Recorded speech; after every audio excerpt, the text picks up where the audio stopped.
পৌরাণিকভাবে এটি সেই স্থান যেখানে কপিল মুনির অভিশাপের পর সাগর রাজা 60,000 পুত্রকে দাহ করা হয়েছিল, যেখানে গঙ্গা এবং সাগর মিলিত হয়েছে, যেখানে প্রতি বছর লক্ষ লক্ষ মানুষ ছুটে আসেন পুণ্য স্নান করার জন্য। আজকে আপনাদের নিয়ে যেতে চলেছি গঙ্গাসাগরে। গঙ্গাসাগরে আপনারা কিভাবে যাবেন, কোথায় থাকবেন, কোথায় খাবেন, সবচেয়ে সুন্দরভাবে কিভাবে গঙ্গাসাগর ঘুরে দেখবেন, কত টাকা খরচা হবে, 2026 সালের মেলার প্রস্তুতি কত দূরে এগিয়েছে, A to Z সমস্ত ডিটেলস থাকছে আজকে এই ভিডিওর মধ্যে। সব তীর্থ বারবার, গঙ্গাসাগর একবার। 2026 সালে গঙ্গাসাগরের মেলায় যাবেন ভাবছেন? কিভাবে যাবেন, কোথায় থাকবেন, সমস্তটাই এই ভিডিওর মধ্যে পেয়ে যাবেন। চলুন পুরো ভিডিওটা দেখতে থাকুন।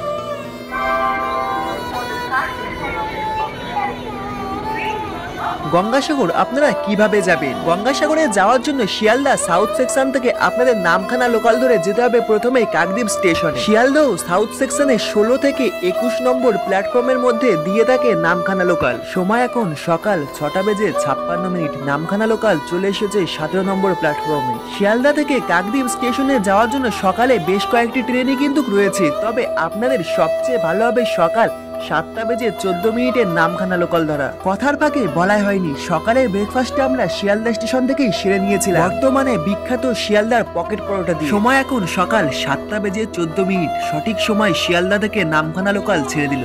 গঙ্গাসাগরে কিন্তু নামখানা হয়েও যাওয়া যায়, তবে কাকদ্বীপ হয়ে গেলে আপনাদের সবচেয়ে ভালো হবে। ওই জন্য আজকে আপনাদের কাকদ্বীপ হয়ে আমি নিয়ে যাচ্ছি। শিয়ালদা স্টেশন থেকে কাকদ্বীপ স্টেশনের ডিস্টেন্স রয়েছে 95 কিলোমিটার। সময় লাগবে প্রায় 2 ঘন্টা 30 মিনিট।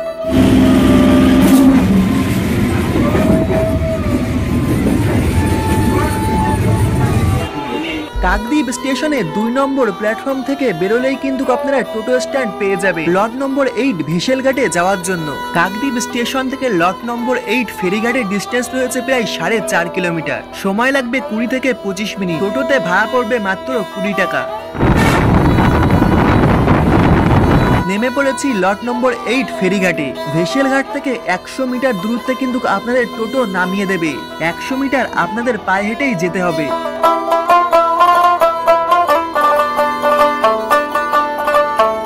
ভেসেলঘাটে এসে 9 টাকা দিয়ে টিকিট কেটে নিন কোচবিরিয়ায় যাওয়ার জন্য। ভেসেলঘাটে প্রতিদিনই কিন্তু ভালোই ভিড় হয়ে থাকে। ভেসেলে লট নম্বর 8 থেকে কোচবিরিয়া যেতে সময় লাগবে প্রায় 30 থেকে 40 মিনিট। তবে এই জার্নিতে আপনারা একটু বোরিংনেস হবেন না। গঙ্গার অজস্র জলরাশির উপর থেকে ভেসে চলবে ভেসেল, আর আপনার চারি সাইড থেকে ঘুরে বেড়াবে পর্যটক পাখি।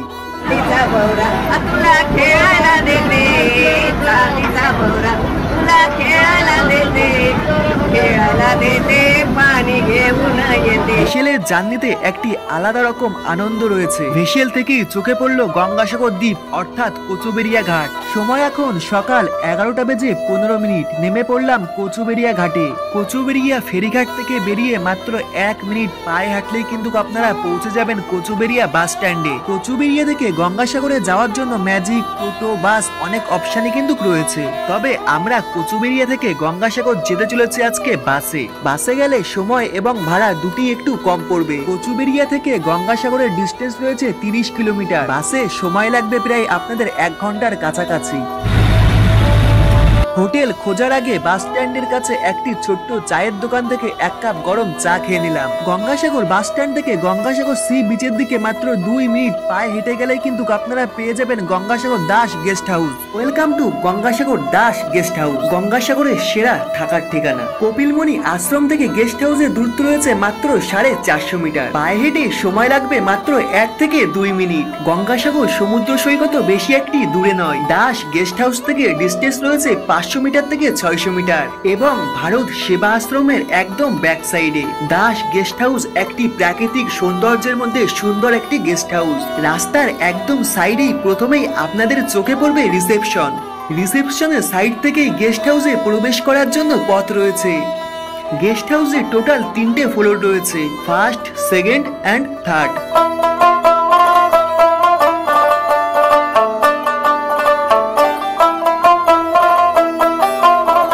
সম্পূর্ণ গেস্ট হাউসটি বেশ পরিষ্কার পরিচ্ছন্ন রয়েছে। এবার চলুন আপনাদের প্রতিটি ফ্লোর ঘুরে দেখাই, আপনাদেরও খুব ভালো লাগবে।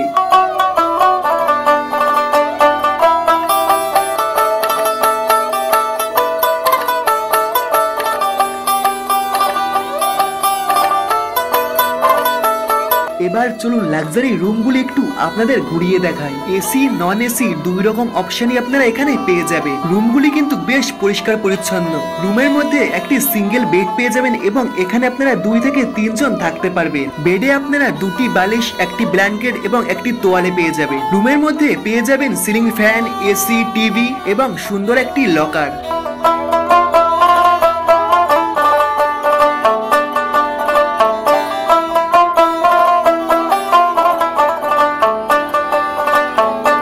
ওয়াশরুমও কিন্তু খুবই পরিষ্কার পরিচ্ছন্ন। ওয়াশরুমে পেয়ে যাবেন dressing, mirror, commode, geyser, shower.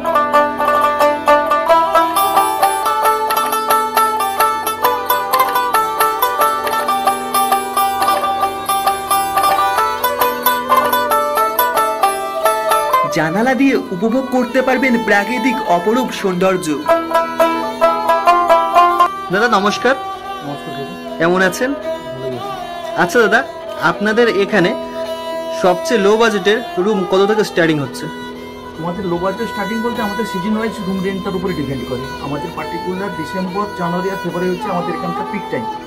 তো পিক টাইমের ডেট ওয়াইজ রুম রেন্ট থাকে, কিন্তু আদারওয়াইজ অফ সিজন যেটা আমাদের অফ সিজনের রুম রেন্ট থাকে 1000 টাকা নন এসি, এসি 1500 টাকা। ওই রেন্টটা আমাদের অফ সিজনে থাকে। আর সিজনের রেটটা জানতে হলে ওইটা আমাদের ওয়েবসাইট বা আমাদের ডিরেক্ট ফোন করে জানতে হবে।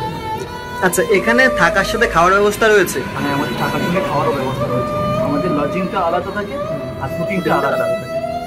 তারপরেও আমাদের যদি ট্রাভেলিংয়ের জন্য থাকে, মানে ওই কচুবিড়া ঘাট থেকে পিক আপ করে এবং আমাদের হোটেলে আসা, আমাদের হোটেল থেকে পিক আপ করে ঘাটে নিয়ে যাওয়া, ওর জন্য আমরা গাড়ি প্রোভাইড করে দিই। আচ্ছা, বুকিং কি আগে থেকে করতে হবে না এখানে এসে? এখানে আগে থেকেই করে, অনলাইন করে আগে থেকে ফোন করে বুকিং নেওয়া হয়। এখানে স্পটে যদি খালি থাকে তাহলে স্পটে রুম পেয়ে যায়। বুকিংটা আগে থেকেই করা ভালো এখানে করে। আচ্ছা, এখানে আসবে মানুষ কিভাবে? এখানে আসবে বলতে আপনি কলকাতা থেকে যদি হয়, কলকাতা যদি এয়ারপোর্ট থেকে বা কলকাতা স্টেশন থেকে যদি আসার চেষ্টা করে, তাহলে কলকাতা স্টেশন থেকে আপনাকে শিয়ালদা স্টেশন থেকে কাকদ্বীপ লোকাল বা নামখানা লোকাল নিতে হবে। যদি কাকদ্বীপ থেকে নামেন, কাকদ্বীপ থেকে নেবেই, স্টেশন থেকে নেবেই, ওখান থেকে ই রিক্সাগুলো গঙ্গাসাগর জেটি ঘাট আসছে। গঙ্গাসাগর জেটি ঘাট আসার পরে ওখান থেকে ফেরি সার্ভিস নিতে হবে। ফেরির টিকিট কেটে ফেরিতে বসে, ফেরিতে 30 থেকে 45 মিনিট টাইম লাগবে। এই পারে এসে এই পারে বাস স্ট্যান্ড থেকে বাস বা অটো বা ম্যাজিক এগুলো আসছে আমাদের হোটেল পর্যন্ত, গঙ্গাসাগরের বাস স্ট্যান্ড পর্যন্ত। গঙ্গাসাগরের বাস স্ট্যান্ড থেকে সিধা রাস্তা আমাদের হোটেল, ওয়াকিং 3 থেকে 4 মিনিট টাইম লাগে। আমাদের হোয়াটসঅ্যাপ নাম্বারটা যেটা আছে সেটা হচ্ছে 9093909979। আর আমাদের কল করার জন্য যে নাম্বারটা সেটা 9800722413। গঙ্গাসাগর সি বিচে যাওয়ার পথে ঝাউবনের মধ্যে আপনাদের চোখে পড়বে রাস্তার 2 সাইড থেকে সারিবদ্ধ নানান ধরনের দোকান। আপনারা দীঘা, পুরী, বকখালি যেখানেই যান না কেন, শুধুমাত্র ঝাউবনের মধ্যে দোকান কিন্তু দেখতে পাবেন এই গঙ্গাসাগরে।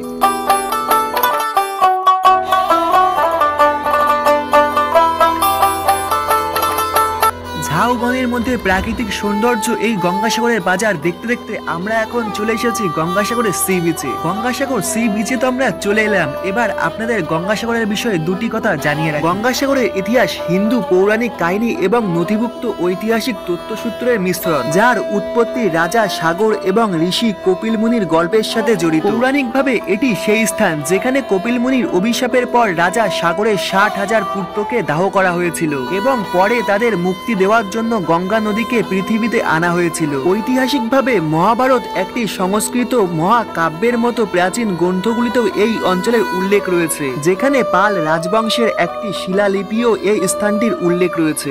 এই হলো গঙ্গাসাগরের কিছু পৌরাণিক কথা। সমুদ্রের তীরে এমন কিছু জায়গা করা রয়েছে ড্রেস চেঞ্জ করার জন্য। কিছু টাকা দিয়ে আপনারা কিন্তু এখান থেকেও ড্রেস চেঞ্জ করতে পারেন। স্নান করে রুমে এসে রেডি হয়ে বেরিয়ে পড়ুন দুপুরে লাঞ্চ করার জন্য। লাঞ্চের জন্য গঙ্গাসাগর জুড়ে প্রচুর কিন্তু হোটেল রয়েছে। আপনারা যে কোনো হোটেল থেকেই দুপুরে লাঞ্চটা সেরে নিতে পারেন। আমরা একটি ভেজ থালি নিয়ে নিয়েছি। ভেজ থালিতে রয়েছে সাদা ভাত, ডাল, আলু ভাজা, লেবু এবং 2 রকমের তরকারি। দাম পড়বে আপনাদের মাত্র 60 টাকা। হোটেল থেকে মাত্র 2 থেকে 3 মিনিটের পায়ে হাঁটা পথ কপিল মুনির আশ্রম। কপিল মুনির আশ্রম দর্শন করুন, পুজো দিন, তারপর সাইডে একটু ঘুরে দেখুন। কপিল মুনির আশ্রমের একদম পাশেই রয়েছে পবিত্র কপিল মুনি সরোবর এবং তার অপোজিট সাইডে রয়েছে বিশ্রামাগার। এখানেও আপনারা কিছুটা সময় বিশ্রাম নিতে পারেন। এবং তার পাশেই রয়েছে ডালা আকড়া, এখান থেকে আপনারা কেনাকাটাও করতে পারেন এবং পূজার জন্য ডালা কিনতে পারেন।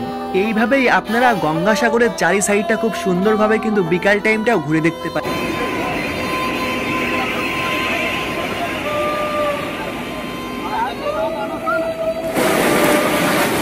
गंगा मैया की जय, गंगा मैया की जय।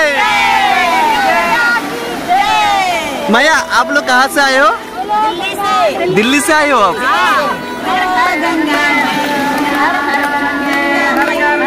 তার প্রস্তুতি এখন থেকেই শুরু হয়ে গেছে। নভেম্বরের মাঝামাঝি আমি এসেছি, দেখতে পাচ্ছি এখন থেকেই প্রচুর পরিমাণ বাঁশ কিন্তু মেলার মাঠে ফেলা হয়েছে। আর কয়েকটা দিনের অপেক্ষা মাত্র, তারপরে এখানেই ছুটে আসবে লক্ষ লক্ষ ভক্তরা দেশের দূর দূরান্ত থেকে। আর এই দেখুন দূরে দেখা যাচ্ছে কপিল মুনির আশ্রম। পরন্ত বিকালে সমুদ্র সৈকত দর্শন করা আলাদা রকম একটি শান্তি। সমুদ্রের গর্জন আর বাতাস যখন আপনার হৃদয় ছুঁয়ে যাবে, সত্যি যেন আপনি অন্য একটি জগতে চলে যাবেন কিছুটা সময়। এভাবেই আপনারা কিছুটা সময় সাগরের তীরে কাটাতে পারেন।